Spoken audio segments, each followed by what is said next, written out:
ಇದೇ ತಿಂಗಳ ಏಪ್ರಿಲ್ 26ರಂದು ನಡೆಯುವ ಲೋಕಸಭಾ ಚುನಾವಣಾ ಮೀಸಲು ಕ್ಷೇತ್ರ ಪಕ್ಷೇತರ ಅಭ್ಯರ್ಥಿಯಾಗಿ ಹೊಂಗನೂರು ನಟರಾಜ್ರವರು ಜಿಲ್ಲಾ ಚುನಾವಣಾ ಅಧಿಕಾರಿ ಶಿಲ್ಪನಾಗಗೆ ನಾಮಪತ್ರ ಸಲ್ಲಿಸಿದರು. ನಗರದ ಚಾಮರಾಜೇಶ್ವರ ದೇವಸ್ಥಾನದ ಮುಂಭಾಗ ಮೆರವಣಿಗೆ ಹೊರಟು ಅಲ್ಲಿಂದ ಜಿಲ್ಲಾಧಿಕಾರಿಗಳ ಕಚೇರಿಗೆ ತೆರಳಿ ನಾಮಪತ್ರ ಸಲ್ಲಿಸಿದರು. ಬಳಿಕ ಮಾತನಾಡಿದ ಅವರು, ಚಾಮರಾಜನಗರ ಲೋಕಸಭಾ ಕ್ಷೇತ್ರದ ನಮ್ಮ ಜನರು ನನ್ನನ್ನು ಒತ್ತಾಯ ಮಾಡಿ ಈ ಬಾರಿ ನಡೆಯುವ ಚುನಾವಣೆಯಲ್ಲಿ ಸ್ಪರ್ಧಿಸಿ ಎಂದು ಒತ್ತಾಯ ಮಾಡಿದರು. ಈ ಹಿನ್ನೆಲೆಯಲ್ಲಿ ನಾನು ಚುನಾವಣೆಗೆ ಸ್ಪರ್ಧಿಸ್ತಾ ಇದ್ದೇನೆ. ನನಗೆ 8 ಕ್ಷೇತ್ರದ ಜನತೆಯ ಆಶೀರ್ವಾದವಿದೆ. ಆದ್ದರಿಂದ ಈ ಬಾರಿ ಎಲ್ಲರೂ ಮತ ನೀಡಿ ಗೆಲ್ಲಿಸುವ ಸಾಧ್ಯತೆ ಇದೆ ಅಂತ ವಿಶ್ವಾಸ ವ್ಯಕ್ತಪಡಿಸಿದರು.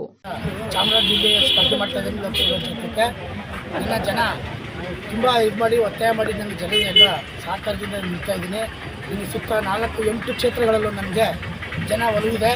ನಾನು ಒಬ್ಬ ಮಾಧ್ಯಮದವನಾಗಿ ನನಗೆ ಜನರು ವಿಶ್ವಾಸ ಕಳಿಸಿದ್ದಾರೆ.